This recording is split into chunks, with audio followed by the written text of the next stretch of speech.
When I first joined SEADC, one thing that really caught my attention was that they offered a lot of programs where youth can just be involved. And one thing that actually caught my eye was MYEEP, which was Mayor Youth Employment Program. It was a program where they taught us how to, lead. They taught job readiness skills like resume building, mock interviews, financial literacy. So in that program, there was an opportunity to apply to be a CIT, which is a counselor in training, where you would be one of the counselors facilitating and leading workshops for new interns.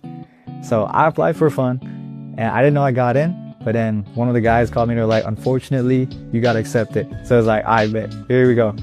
So when I got to facilitating and leading all these interns, I was stuttering, I was scared, I was unorganized, and I would get criticized from people saying like I'm not organized, I'm not cut to be this leader. One person that really never gave up on me and believed in me the most was my boss, Leah Garcia. Because I would be like, I don't think I'm cut for this, I'm kind of bad. But like, she would say like, why did she pick me if she thought that I was this and that?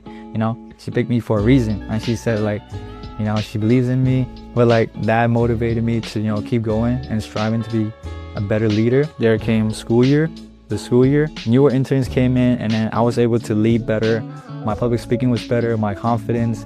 I was able to engage with my interns, and like, I felt like those interns that I'm leading, they look up to me. Like, they would actually like, thank you for helping me. And then they would do slides expressing their gratitude towards, what they learned from MYEEP.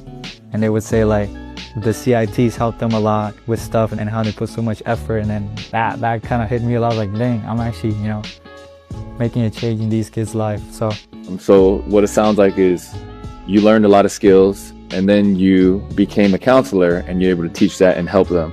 But from the skills, whether it's public speaking or financial literacy, or which one do you feel really changed the game for you? One thing that really stood out to me was public speaking.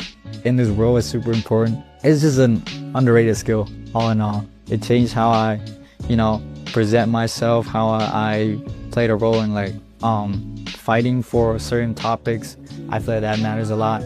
Being able to speak out about what is wrong and what you believe in. They used to tell me closed mouths don't get fed, right? Yep. So you have to speak up. I love that. When you say speak up, how are you using the speaking? I live in the TL, the Tenderloin. So being able to speak about my community in the TL is super important. Like, I have little brothers and sisters who are like 3 or 4 years old.